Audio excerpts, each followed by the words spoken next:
আসসালামু আলাইকুম। আজকের এই ভিডিওতে আমরা দেখাবো HLT 4000 DW প্রিন্টারের প্রিন্ট কোয়ালিটি কীভাবে চেক দেয়। প্রথমে আমরা সেটিংয়ে যাব, সেটিং থেকে ইমপ্রুভ চেক প্রিন্ট কোয়ালিটি এখান থেকে আমরা নজল টেস্ট দিয়ে নেব। নজল টেস্টটা দেওয়ার পর আমরা চেক করে নেব এটার প্রিন্ট কোয়ালিটিতে কী প্রবলেম রয়েছে আমরা দেখে নেব। দেখতে পাচ্ছেন প্রিন্ট হচ্ছে এখন, এইতে প্রিন্ট বের হয়ে গেল। ম্যাজেন্টাতে ডট মিস রয়েছে, সাইনে প্রচণ্ড মিস, ইউলোতে মিক্স এবং ব্ল্যাক মিস আছে, অনেকগুলো কালারে মিস রয়েছে। সুতরাং এখানে প্রাথমিক অবস্থা বোঝা যাচ্ছে যে এর থেকে প্রবলেম।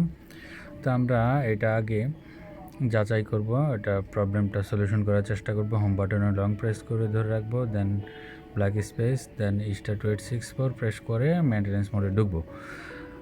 দেন 764 প্রেস করে মনো স্টার্টে চাপ দিয়ে আমরা লং ক্লিনিং দেবো। লং ক্লিনিং দেওয়ার উদ্দেশ্য হচ্ছে, আমরা যখন লং ক্লিনিংটা দেবো তার উদ্দেশ্য হচ্ছে যদি কোনো নজল ব্লক থেকে থাকে প্রাথমিক অবস্থায়, অথবা মেজর কোনো ইস্যু নাও হয়ে থাকে, ফিজিক্যাল ড্যামেজ যদি না হয়ে থাকে, সেক্ষেত্রে আশা করি আমাদের এই ক্লিনিংয়ে চলে আসবে, সমাধান হয়ে যাবে।